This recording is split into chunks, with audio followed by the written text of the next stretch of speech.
السلام الله عليكم ورحمة الله وبركاته.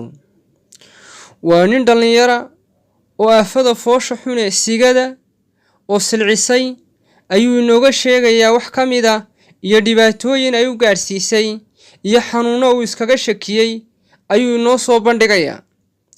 wiilkan markii uu nala hadlayay dabcan wuxuu inoo soo qoray qoraalka intaynaan uga jawaabin ayaa waxa yara qaadatay muddo oo aad dareensan tihiin qofku markuu messengerka uu ka soo qoro qoraal hore waxa suuragal ah inaynaan si degdeg ah aanu markiiba fursad u helin inaynu jawaab.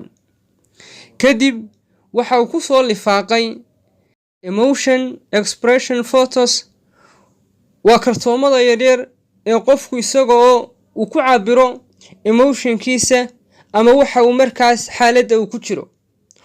kartoonka yar oo hina ayuu inoo soo qoray oo uu inagu soo diray qoraaladii aynaan hore uga jawaabin ama uu inoo soo raaciyay.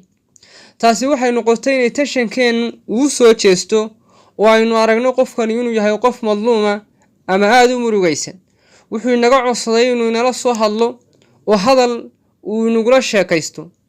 waynu ka aqbalnay waanaynu wada sheekaysanay ninka dhalinyarta xilligii uu inala hadlayay murugo iyo ciilkaambi iyo warwar ayaa ka muuqday. hadalkiisuna waxa uu sameynayay gariir oo marka uu nala hadlayo dhinac uu ka xishoonaya dhinacna waxa qalbigiisa gubaya ayaanu haysan karay inuu doonayaa inuu inala wadaago. waxa uu inoo sheegay ama qisada uu inagu bilaabay wuxuu yidhi waxaan xilligii aan qaan gaadhay ayaan bilaabay aqoonna uma lahayn jidhkayguna mad moodaynin inay waxyeelaysa iyo caafimaadkayga. marba ka dambaysa ayaan sii macaansaday. kadib waxa igu dhacday buu yidhi inaan isticmaalay shaambooyada kimikal kale qaar ka mida inaan ku samayn jiray. marka aan gacantayda iyo xubinkayga aan isku falaashayo ee shaambooga aan u qaadanayo ama aan u isticmaalayo wuxuu i gaadhsiiyey buu yidhi heer in xubinkayga daranka diirkii uu ka dhaco oo diirkii uu ka qaadmo. marka xuubkii ka dhacay ee aan xanuun dareemay ayaa muddada uu bogsanayo wax yar oo maalmo gudahooda aan u kaadin jiray buu yidhi. marka aan arko in yar inuu bogsaday ayaan haddana ku bilaabi jiray buu yidhi. da-adaydu waa 26 jir ilaa maalintii aan qaan gaadhayna waa aan waday buu yidhi.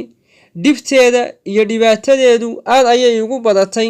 markii dambe heer ayaan gaadhay buu yidhi inaan markaas aan sameeyo inaan xilli kasta biyahaygu ay socdaan. marka ka dambaysana waan ka sii badinayay buu yidhi.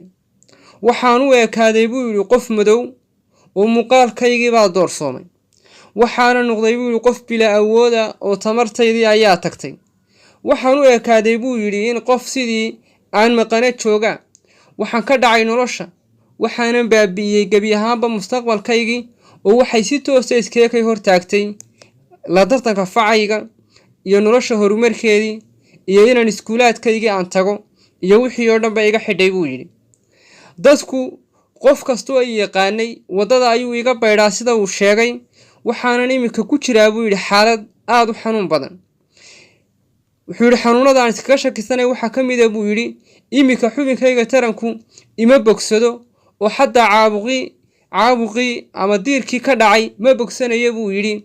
ee markan dareenkaygu kaco ayay biyahaygu iska soo daadanayaan oo inaan gacantii iyo shaamboogiiba aan isku qaato iminka xaaladdu way sii dhaaftay oo haddii dareenkayga aan wax xasuusto ama aan wax daawado way iska imanayaan buu yidhi. rajo iguma jirta buu yidhi. waxaan idinka doonayaa sidii aan aafadan ku joojin lahaa inaad ii soo sheegtaan. waxaan kale oo aan ka cabsi qabaa buu yidhi maadaama xanuunadani aanay bogsan inaan qabo ama aan qaaday xanuunka macaanka. isagana calaamadihiisa inaad ii soo sheegtaan baan doonayaa buu tilmaamayaa ninkan dhalinyarta ahi. waxaa kale oo uu inoo soo sheegay in qalbigiisii iyo maskaxdiisii waxaan ay ku dhegtay oo uu sii iska jooji dhowr jeer oo uu joojin kari waayey buu yidhi. waxaan arkay buu yidhi dad aad tala siinaysaan aniguna tala bixin ayaan idinka baahanay. muuqaallo badanna waan daawaday buu yidhi oo arrinta aad kaga hadlaysaan. intaas ayuu marti inooga yahay ninkan dhalinyarta ahi. aad buu mahadsan yahay inuu nala soo xidhiidho oo dabcan uu waxayna soo weydiiyo laakiin waxyaabaha aadka u nusqaanta ah ee nasiib darrada waxaa ka mid a qofku marka koowaad mataalatigiisa caadiga aafadan in badan baynu ka hadalnay oo si badan baynu uga dignay oo kolley waanaynu ka hadli doonaa oo wax maalinba qof cusub iyo dad cusub ayaa barnaamijyadeenu gaadhayaan oo aan hor u arag ama dadkan aan waxaan xanuunba u haysan sida imika wiilkan dhallinyarta iyo kuwo fara badan oo qoraalla aynu isku aragnay. dhibta ugu weynee jirtaa waxay tahay qofku marka koowaad ilaahay waa ina xiftiyey oo sanduuqan madaxay naga saaran waxa uu inoo dhex dhigay mishiin yar. mishiinkaasi waa matoorka jidhkeena dhaqaajinaya. waxa uu inoo sheegayaa waxa qaldan iyo waxa saxsan. waxa kale oo uu inoo sheegayaa waxa shayga qofka naftiisa waxyeelaya inuu waxa si automatic inuu nagu sheego. marka walaalkan marka koowaad aynu ku wacyigelinaynaa naftiisa, aynu si gooni ugula hadlaynaa. garaad baad leedahay oo garasho ayaad leedahay oo caqli baa ilaahay ku siiyey oo waad joojin kartaa. haddii aad tiraahdo wixii ma joojin karo, dee qofkii isaga ayaa cudurdaar samaysanaya. waad joojin kartaa, waa inaad joojisaa. sababtoo ah qofku inuu joojiyo marka aynu siino talooyinka yaryar ee ku hareeraysan, go-aanka ayaa ka muhiima. go-aanka ayaa ugu muhiimsan baynu u jeednaa oo kow ka ah. maadaama qofkii waxaan ficilkii uu samaynayo, isaga ayaa go-aanka gaari kara oo si fudud u joojin kara. oohinta iyo murugada iyo tilaanyada waxaa ka fiican inuu qofku go-aanka xilliga uu qaadanayo uu si toosa u qaato oo si niyadjaba u qaato, niyatoosina u qaato oo si kaba dambayna u qaato oo hoosta ka xariiqdo oo uu underline gareeyo oo uu highlight gareeyo oo date-ka iyo xilli kasta uu qorto oo saa kaga tago. malaayiin dhalinyara oo kuwayna dhagaysanaya iyo kuwo kaloo caalamkaaba aafada intay ku dhaceen bay joojiyeen. waa wax la joojin karo.